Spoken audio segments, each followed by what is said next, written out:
Hello learners, welcome to Sure Question Academy. Please watch the videos, like and subscribe to the channel. Hello, പരീക്ഷയ്ക്ക് വരാൻ സാധ്യതയുള്ള വളരെ പ്രധാനപ്പെട്ട ഒരു ചോദ്യം നമുക്ക് നോക്കാം. ചോദ്യം സ്ക്രീനിൽ കാണാം. ഒരു കറന്റ് കടന്നുപോകുന്ന സോളിനോയിഡിനുള്ളിൽ ഉണ്ടാകുന്ന കാന്തികമണ്ഡലത്തിന്റെ ശക്തി ഇതിൽ ഏത് ഘടകത്തെ ആശ്രയിക്കുന്നില്ല എന്നാണ് ചോദ്യം. ഓപ്ഷൻ എ, സോളിനോയിഡിലെ ചുറ്റുകളുടെ എണ്ണം. ഓപ്ഷൻ ബി, അതിലൂടെ ഒഴുകുന്ന വൈദ്യുത പ്രവാഹത്തിന്റെ ദിശ.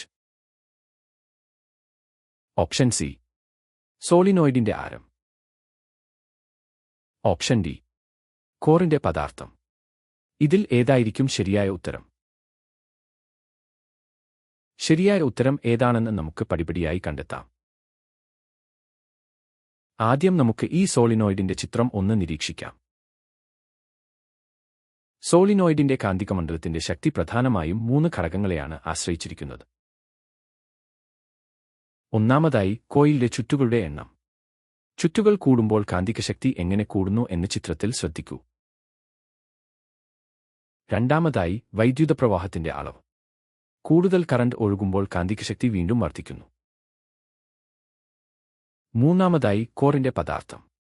ഉദാഹരണത്തിന്, ഒരു പച്ചിരുമ്പ് കോർ ഉപയോഗിച്ചാൽ കാന്തികശക്തി വളരെ കൂടുതലായിരിക്കും. ഇനി വൈദ്യുത പ്രവാഹത്തിന്റെ ദിശ മാറ്റിയാൽ എന്ത് സംഭവിക്കും? കറന്റിന്റെ ദിശ മാറ്റുമ്പോൾ വടക്ക് തെക്ക് ധ്രുവങ്ങൾ പരസ്പരം മാറുന്നു. അതായത് ധ്രുവത അഥവാ പൊളാരിറ്റി മാത്രമേ മാറുന്നുള്ളൂ. അത് കാന്തികമണ്ഡലത്തിന്റെ ശക്തിയെ ഒരു തരത്തിലും ബാധിക്കുന്നില്ല. അതുകൊണ്ട് നമുക്ക് ഉത്തരത്തിലേക്ക് വരാം.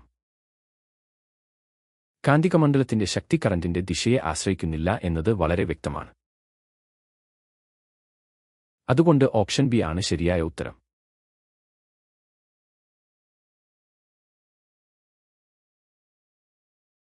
വളരെ നന്നായി പഠിച്ചു. ഈ പാഠഭാഗം വ്യക്തമായി എന്ന് കരുതുന്നു. ആശംസകൾ.